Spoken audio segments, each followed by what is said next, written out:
নতুন প্রেসিডেন্ট প্রথম দিন অফিসে যোগ দিলেন। টেবিলে বসেই তিনি দেখলেন সামনে 3টি অদ্ভুত বোতাম, কিন্তু কোন বোতাম কি কাজ করে তিনি কিছুই জানেন না। কৌতূহলবশত তিনি প্রথম বোতামটি চাপলেন। কিছুক্ষণের মধ্যেই সেক্রেটারি দৌড়ে ঘরে ঢুকে পড়ল। তখন তিনি বুঝলেন এই বোতামটি সেক্রেটারিকে ডাকবার জন্য। এরপর তিনি দ্বিতীয় বোতামটি চাপলেন। সাথে সাথে ঘরের টেবিল ল্যাম্প নিভে গেল। এবার তিনি বুঝলেন এটা আলো নিয়ন্ত্রণের বোতাম। এরপর তিনি তৃতীয় বোতামটি চাপলেন, কিন্তু আশ্চর্যের বিষয় কিছুই হলো না। তিনি ভাবলেন হয়তো বোতামটি নষ্ট। ঠিক তখনই প্রতিরক্ষা বিভাগ থেকে ফোন এলো। ওরা জানালো প্রেসিডেন্ট যে বোতামটি চাপলেন সেটি আসলে মিসাইল চালু করার বোতাম। প্রেসিডেন্ট একটু অবাক হলেন, কিন্তু বিষয়টা যাচাই করার জন্য আবারও বোতামটি চাপলেন। পরের দিন সেক্রেটারি প্রেসিডেন্টের জন্য একটি সুন্দর ছবি ফ্রেম এনে দিল। প্রেসিডেন্ট সেটা দেখে খুব খুশি হলেন, কিন্তু হঠাৎ তিনি ঘুরে দেখলেন আগের প্রেসিডেন্ট এখনও সেখানে দাঁড়িয়ে আছেন।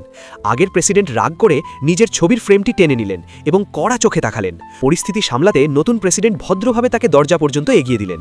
এর কিছুক্ষণ পর একটি গুরুত্বপূর্ণ আন্তর্জাতিক বৈঠকে প্রেসিডেন্ট আরেক দেশের নেতার সঙ্গে চুক্তিতে সই করলেন। দুজনেই গম্ভীরভাবে কলম নিয়ে স্বাক্ষর করলেন।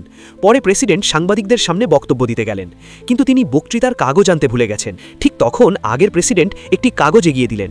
প্রেসিডেন্ট কাগজটি খুলে দেখলেন সেখানে একটি মুষ্টিবদ্ধ হাতের ছবি আঁকা। তিনি এর মানে জানতে চাইলে আগের প্রেসিডেন্ট ইশারা করে বললেন, আরও খুলে দেখুন। কিন্তু সাংবাদিকরা তখনই ব্যাখ্যা চাইতে শুরু করল।